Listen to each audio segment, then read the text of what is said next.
Hey, okay, so welcome back. In the last video, I spoke about the different types of personality tests and also how they might be traditionally useful. If you haven't checked that out, that video, make sure you go watch that before this one. This one, I'm going to talk about the personality profile that I like to use within our business and why I believe that that one is the most appropriate for that. And although the other ones do give you some really good good information to help manage yourself and also manage your team, why I specifically like this one. And so what I'm going to talk about is DISC. So DISC is a type of personality profile that we like to use, and that's our preference for what we use within our business. So what is DISC? And I'll just give you a quick overview of what DISC is. So DISC stands for different types, is an acronym for the different types of personality profiles. So there are four. Now, if you put it into like a box matrix, you have people who tend to be quite task oriented, and then you've got people who tend to be more people oriented. And then also on the other scale, you've got people who are going to be a bit more, I guess, open oriented, and then open and I guess, yeah, extroverted can sometimes be used as a term. And then the on the other side of the scale will be a bit more reserved, a bit more introverted. So somebody who is in the quadrant where they are task oriented but more outgoing as well, they would be falling under the D. D stands for direct or decisive, as a way to kind of remember that. So this is the type of person where if they wanted to turn up to a meeting, they would just want the dot points. They would be very clear. They would want to do it in 5 minutes. Their time is extremely precious for them. They don't like wasting time. They just want to get to the facts, and they just want to know what tasks need to be done and move on. They're not really there to kind of like chit chat and kind of like what they think is just wasting a bit of time there. The next person would be someone who is also quite open and extroverted, but also more people oriented. So this is the type of person who would turn up to a meeting and would want to talk about people's weekends and how everything went. They really invest in that relationship side of things. So although they feel that the tasks are important for them, the people are more important for them, and they tend to get along with a lot more people who, they're the ones who can stand around and have a chat for hours and, talking about themselves, talking about others. These are the real kind of like gifted talkers. They could hold a room or hold a table for quite a long time and be completely comfortable with that. The next type of person is someone who is task oriented again, but also reserved. So this is an S. So this is kind of your steady state, stability. This is the person who really wants, they want everything to be done. Yesterday was safe. If everything was done properly yesterday, then I'm going to feel really good that we can just do that again today. So they're the type of person that just likes, if it ain't broke, don't fix it type of thing. They were more than happy to just follow the routine, follow the process. It was done for a reason, so let's just go through with that. They don't really like a whole lot of change. But they're also really good. They kind of keep us steady and make sure that we don't kind of take overt risks and whatnot as well. They're very, very calculated and detailed. People in this profession tend to be probably more like engineers and just people who have a lot of detail, and they are very focused on the task, and once they know that it works, then they're going to stick with it. All right. And then the last person is the C, which is a people type of person, but also quite reserved. So this is a very, very common type of person. This is the conscientious person. This is the person who is kind of you before me. If you're okay, but I'm not okay, that's so fine because I'd rather you be okay. They don't like confrontation. But they're also really, really caring. So a lot of people in the health industry, I see this a lot in the pharmacy industry, tend to be C's. So they're the ones who really want to serve. They really want to help. They don't like confrontation. They really, they're super nice, super well-meaning, but they're not super outgoing. They probably don't like being super salesy as well. They don't like being pushed by others. They just want to show how much they care. So that's a brief overview of the 4 different types of personality types. Now you tend to have kind of like a dominant one, and then usually a secondary or one that kind of follows up behind that. What I've seen a lot in pharmacy again is they tend to be SCs or CSs. So they're the ones who have, the industry's been done this way, then I just want to make sure that I'm keep doing that. So they're really kind of reserved. They're not that confrontational.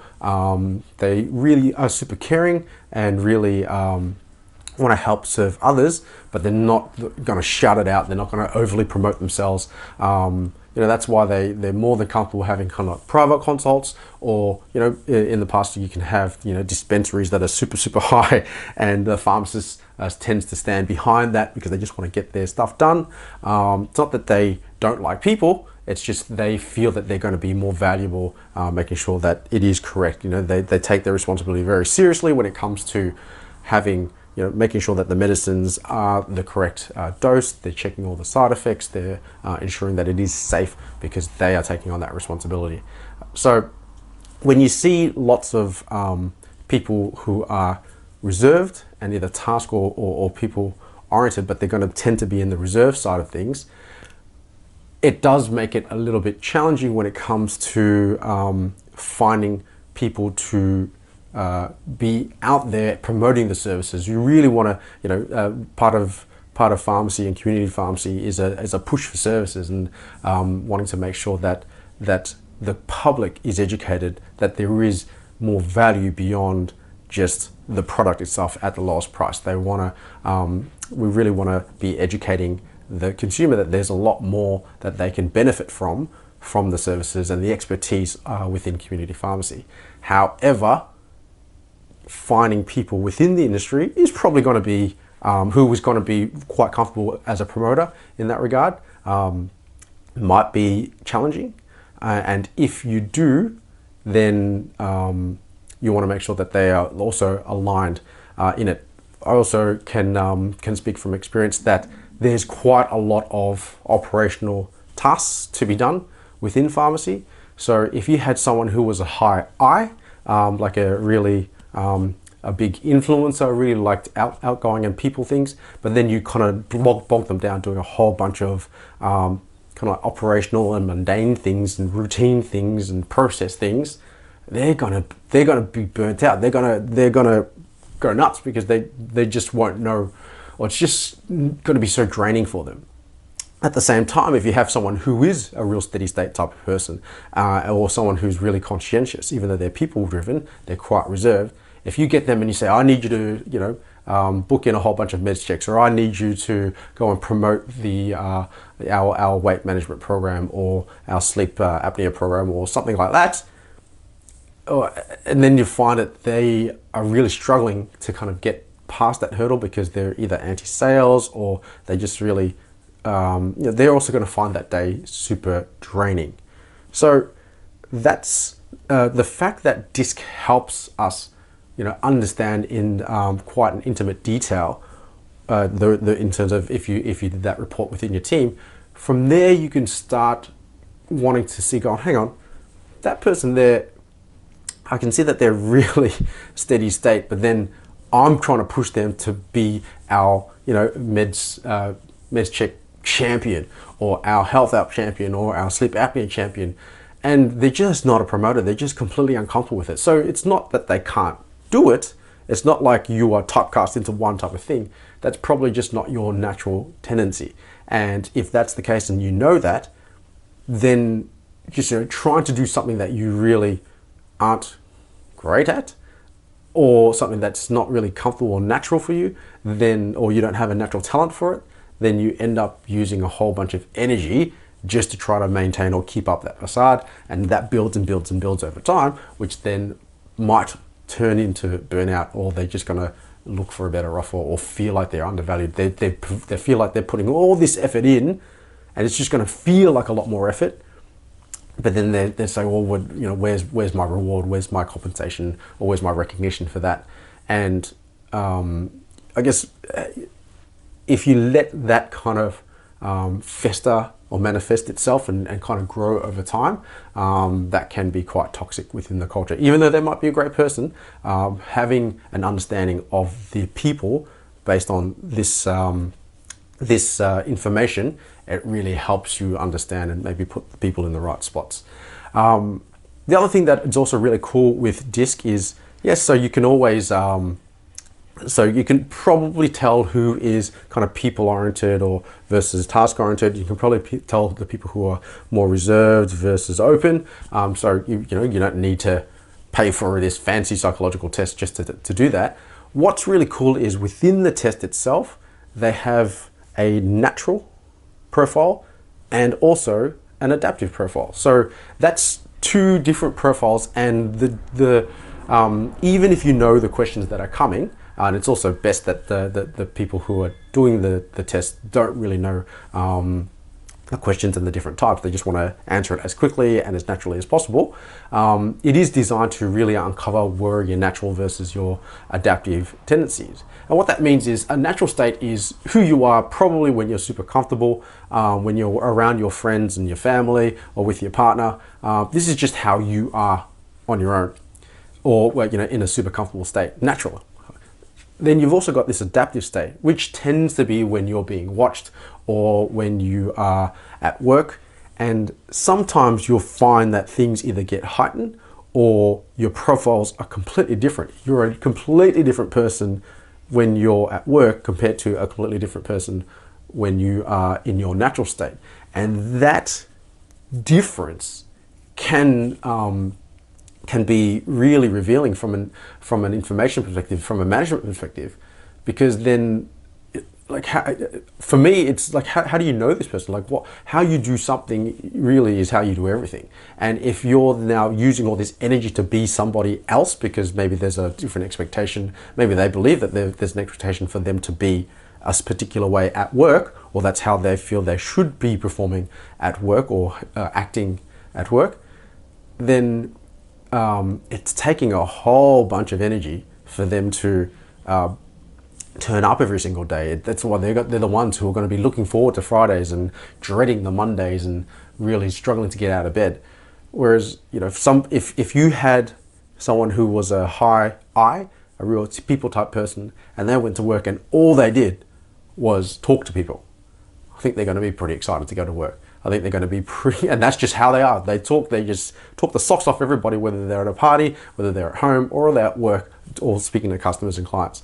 They are probably going to have a whole buckload of energy, being just naturally who they are. Then they'll get home and they'll still have plenty of energy, and they can spend time with their families or their friends, and not really feel that drained as a result.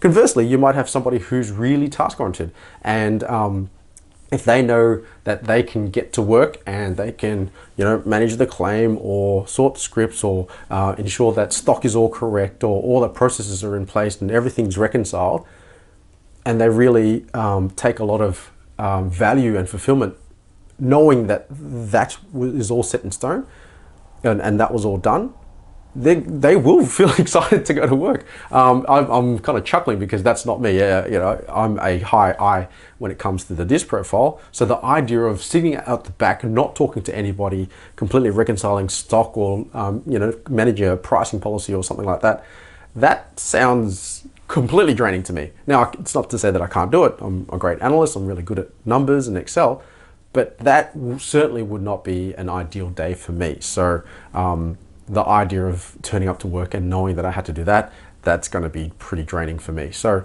just understanding this aspect within your team can really help you I guess, understand your team and then how to best manage them and potentially restructure them.